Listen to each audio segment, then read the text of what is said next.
stops us in our tracks. Bravely we prove in our striving, trudging together each day. Where there's a will, there's a way. Good morning. Doing a little bit of sharing.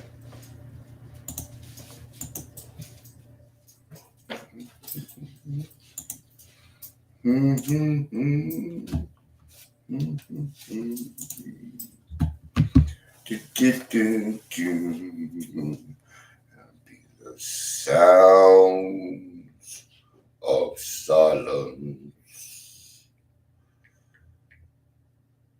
So I just shared this video, the lead singer from Disturbed, David something. And he was talking to the crowd, and he was talking about that he missed Chester and Chris and a lot of people that we have lost due to suicide. And he admitted himself that he thought about it himself just recently.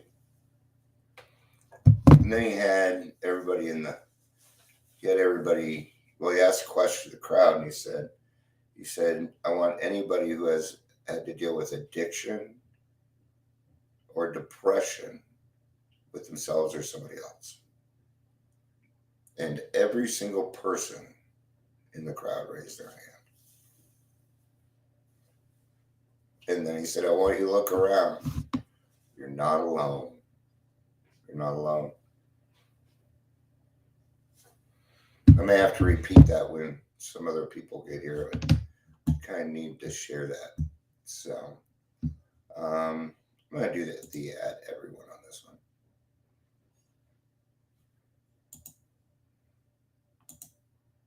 Since we're kind of waiting on people on that 3-minute mark, maybe I will. There we go.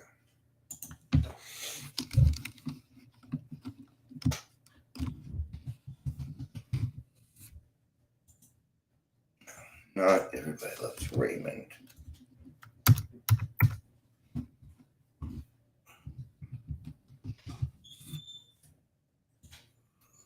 All right. And I'll pop up here. Ding! I'm up earlier. I'm usually here earlier on Mondays because I have therapy. I was wearing AC/DC, but it came to like here, and it looks like I'm wearing shorts and shit. So, sure. Do you have time today to have that conversation you wanted to talk to Daily Trudge about yesterday? Mondays is usually I can do it right after this. Okay. You know I'm live. You know you're live on Facebook. Okay. It's live. That's good then. Okay. We'll do it right after this, sir. Like 30 minutes, you said? Yeah. Okay, cool. Can you shut the door? Yeah. Awesome. Thanks. All right. Yeah, I was going to wear my AC/DC shirt, but it comes like right here because my belly. Get in the belly. It's not fat. I eat like every other day. All right. No, we're not going to go into my stuff. All right. Yes, I'm early today. I'm sorry. Welcome to Daily Trudge. My name is Dion. I do need to check this.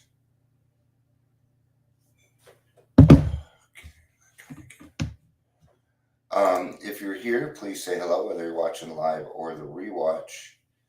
And if you feel like this video can help somebody else, please share it. Thank you.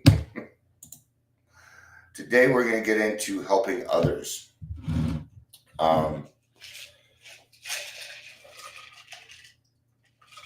This is actually a reading from There Is a Solution. So we're going to talk about more than just helping others. We're going to be talking about the solution in and of itself. What is the solution? Well, you're the solution.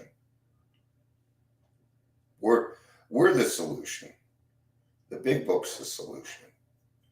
Okay, so the big book is a printed solution for us, and what we are living testaments to that solution. We are the rarely have we seen a person fail who has thoroughly followed our path. You are part of that hour now. If you completed the steps, you are part of our. That so now anybody that thoroughly follows your path in the way that you did this has a very good shot at succeeding, has a very good shot at staying sober and helping other people. It's required. You got to help others. And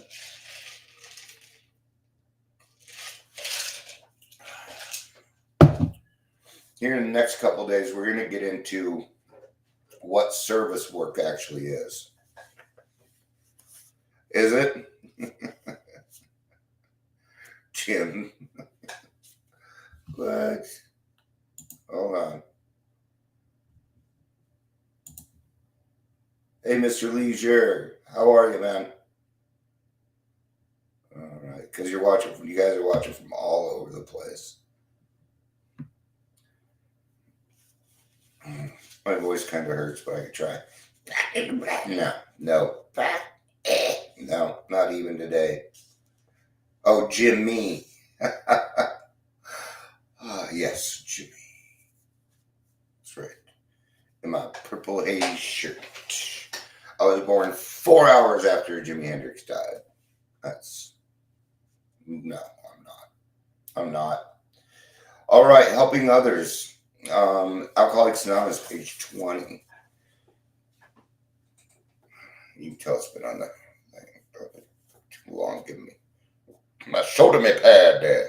Shoulder me pad.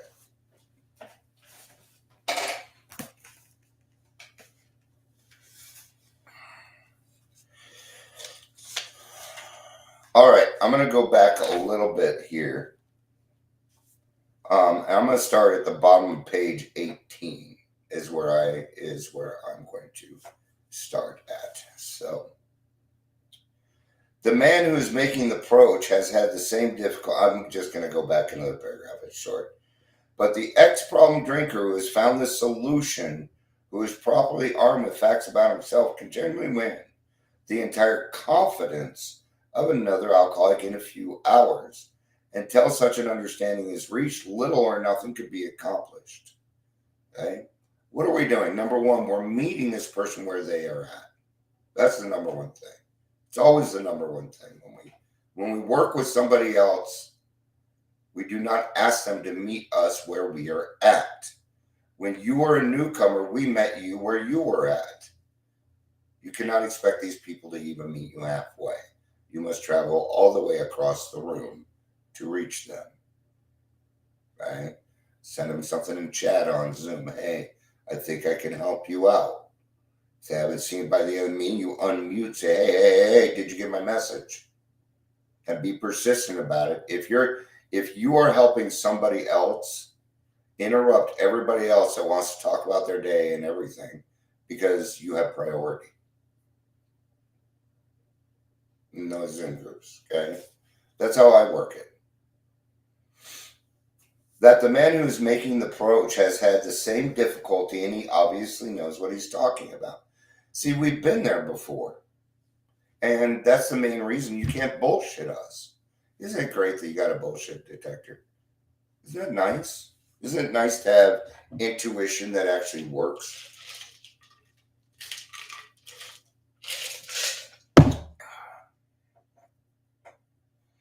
That his whole deportment shouts to the new prospect that he is a man with a real answer. That he has no attitude of holier than thou. Nothing whatever except the sincere desire to be helpful. That there are no fees to pay, no axes to grind, no people to please, no lectures to be endured. Do not lecture the newcomer. Oh no, what you need. No. Be very careful on that. Because if they are not open-minded, you're going to get a pushback, all right? These are conditions we have found most effective. After such an approach, many take up their beds and walk again. Happens quite often. Okay? Go to my 3 p.m. How it works meeting for a month. Watch. We have newcomers in there all the time. If you're looking for sponsees, I got a place for you. I'm tired of telling people where to go to look for sponsors because that's not how it works. It's not how they tell us to do it in here. Okay? We all know that I'm a big advocate on finding your sponsees and not wait. Bless you, and not waiting for some poor schmuck who's on his last fucking $1 a day to approach me and say, "Will you be my sponsor?" No, I'm not going to do that to that person. They've already been through enough, and now we want them to go through more. I think it's disgusting. I think it's wrong. I think it's lazy. All right. Thoroughly followed the path.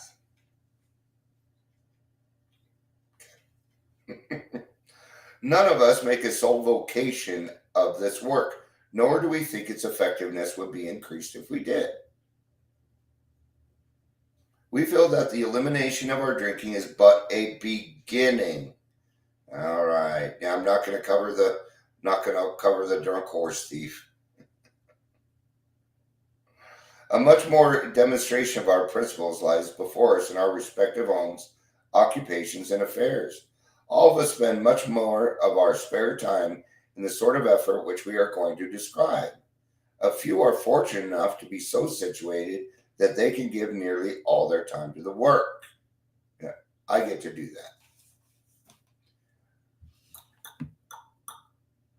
And that's a very good point.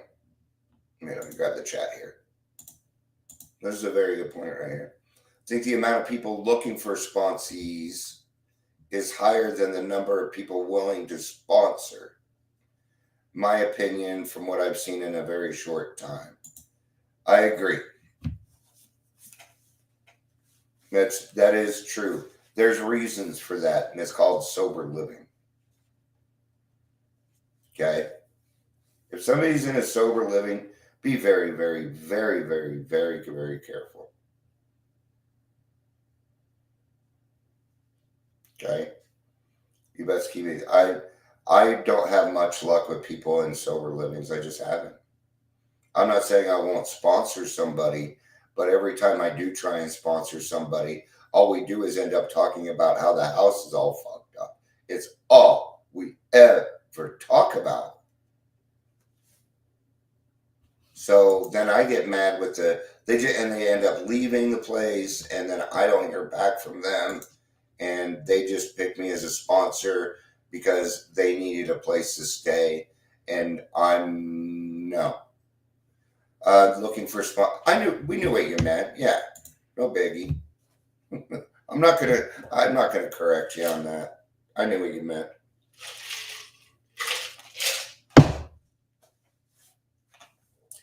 If we keep on the way we're going, there is little doubt that much good will result. But the surface of the problem would hardly be scratched. Those of us who live in large cities are overcome by the reflection that close by hundreds are dropping into oblivion every day. Many could recover if they had the opportunity we have enjoyed. How then shall we present that which has been so freely given to us? That's fantastic. I found women's sober livings are much better than the men's. When I hear about women's sober living, I hear about great things. Then it's the managers in there. That's great. I'm glad to hear that. I have a prospective sober living place using a tool to deal with drama. life in her house. She's doing great. That's cool. Thank you. Yeah, I'm not the only one with experience. Okay? And if you have one and it's positive, fucking put it up, man. That's it. This is a we thing. A we thing. All right. See, somebody had a different experience than me. I really think men's got a lot of work to do. We have concluded to publish in an anonymous volume setting forth the problem as we see it. We shall bring to task our combined experience and knowledge. This suggests a useful program for anyone concerned with a drinking problem.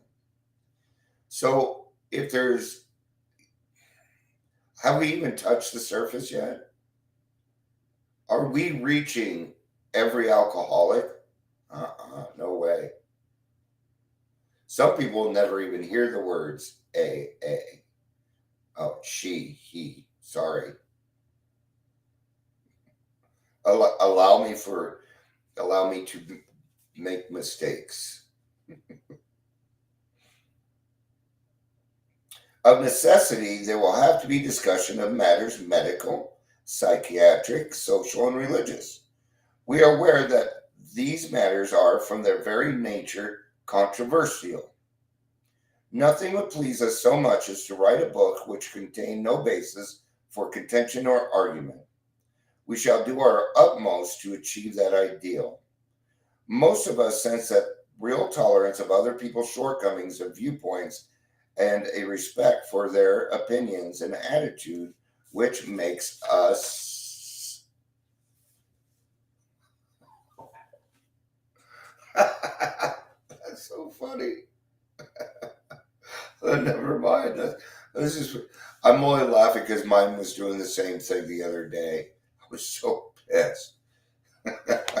All right, let's do the last sentence again here. Respect for their opinions are attitudes which make us more useful to others. Our very lives as ex-problem drinkers depend on our constant thought of others and how we may help meet their needs.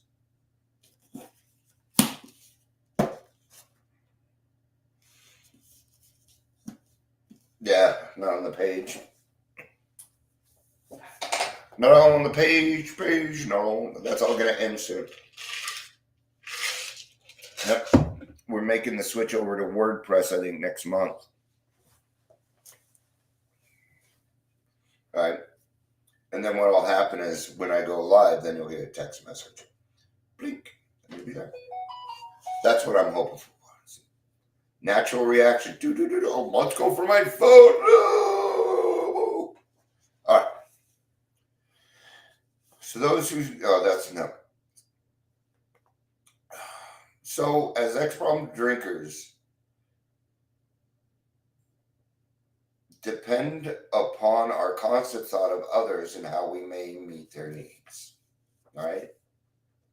So the thing is everybody else has kind of been taking care of us. And did I shoot down to one person? I think I did.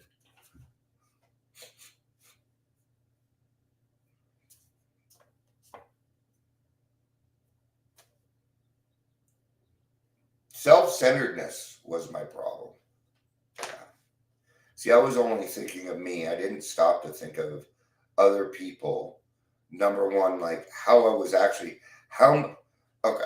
My therapist asked me, because I spoke with my daughter last Monday.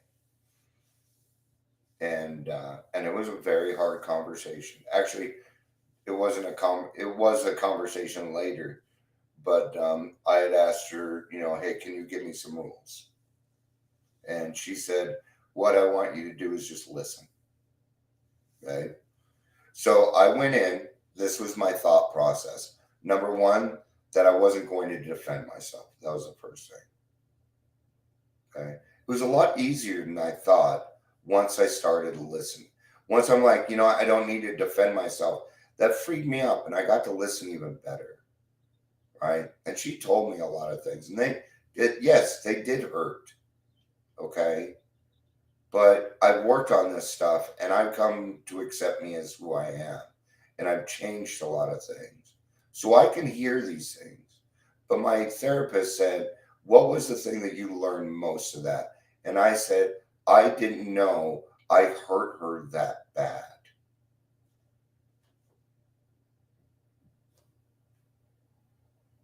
Okay. That's what I learned from it. I also learned that keeping your mouth shut is quite often the answer. See, I got to actually hear what she was saying. And I agreed with her because she wasn't wrong. Her feelings are not invalid. Feelings are truth, they're fact. Okay? When somebody says, I feel upset, you can't tell them you're wrong. What? No. You can't tell somebody their own feelings are wrong. That just makes you a manipulator. You know, that's old behavior for us. All my life, people have been doing things for me, and I not only expected it, but I was ungrateful and resentful when they didn't do it anymore. I had one of those, but it wasn't really. My wife said she wouldn't drink with me anymore. That was the one for me. That was my huge indication that my wife said, I just won't be around you when you're drunk, period. And she wouldn't. Right? Well, that wasn't okay with me. So I started to quit drinking. So what are they saying here? That we got to remember for years and years and years, people have been taking care of us. Right? Hey, Corey, it's good to see you. I noticed you've been watching the rewatches lately. See, I got sneaky too because I can see who's talking from where, and I can go look because it says Facebook user. Corey, I've known Corey. It's been 3 years now. She has a really cool story. In fact, I think I'm gonna put it out today. Yeah, I think I'm gonna do that. Okay. That's okay, Corey. Well, I have one coming out tomorrow, so what I can do is say, hey, we have a new podcast coming out tomorrow. In the meantime, listen to Corey. Love you too, honey. I miss you. Okay? And other people aren't required to be out of that whole set of people. I'm glad you and I are still friends. Let's put it that way. Because that was very unfair to several people. Anyway, I'm glad you and I are still friends. All right. If others had troubles, didn't they deserve them? Ouch. Ouch. No. No, they did not deserve it. No. All right. I said this in the very beginning. I'm going to repeat it. I just put a post out. It was from the lead singer of Disturbed. I can only remember his first name, David. And anyway, he was talking.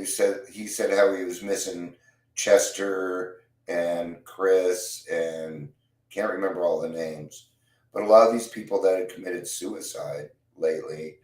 And then he went on to admit that he himself had contemplated suicide last February. And he talked about, just because it looks like somebody's life is great doesn't necessarily mean that it is.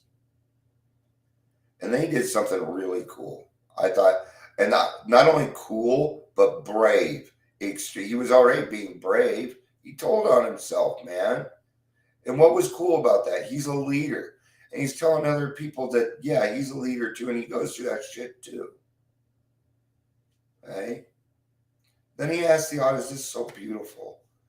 He asked the audience, he says, I want anybody here that deals with addiction or depression or knows somebody that has. And every hand in that stadium went up. I didn't see one hand down. Granted, I didn't see the whole audience, But from the looks of it, everybody put their hand up. And he said, look around you. You are not alone. You're not alone. I'm a big Disturbed fan. Their music isn't quite spiritual.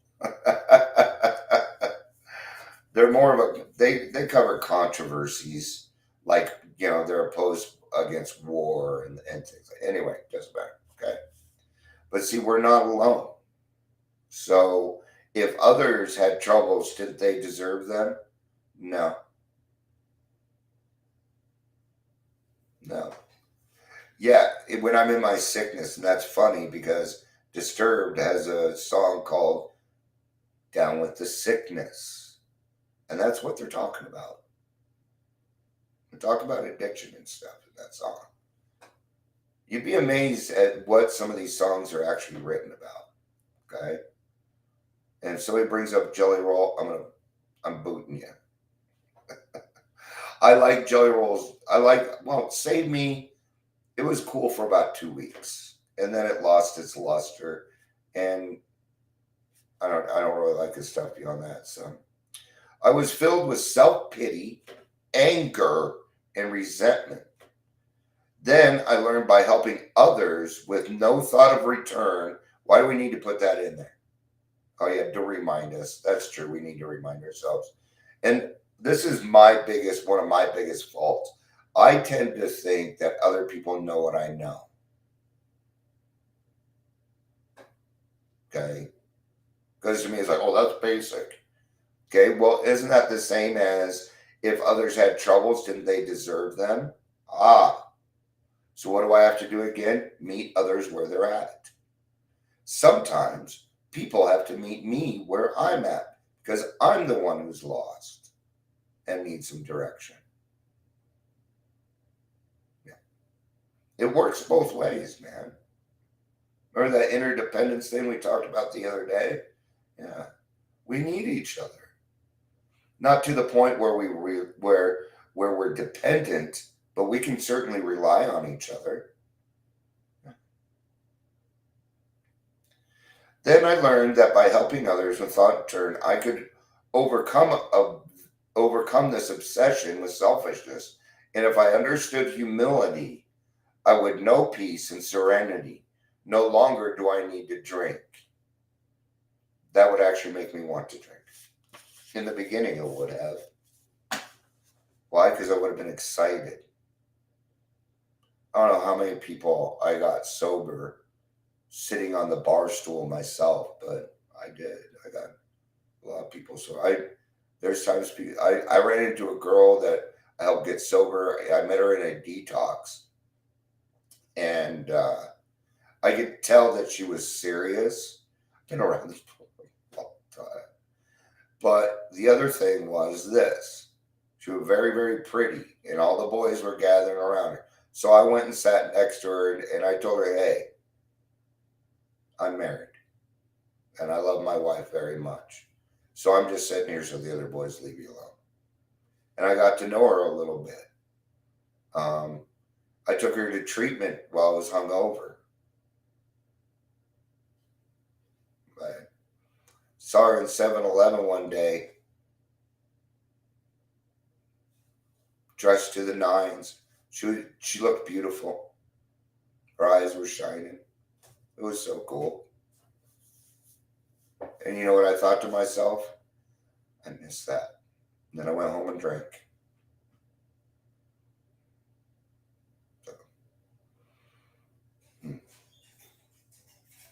I'm glad I don't do that anymore.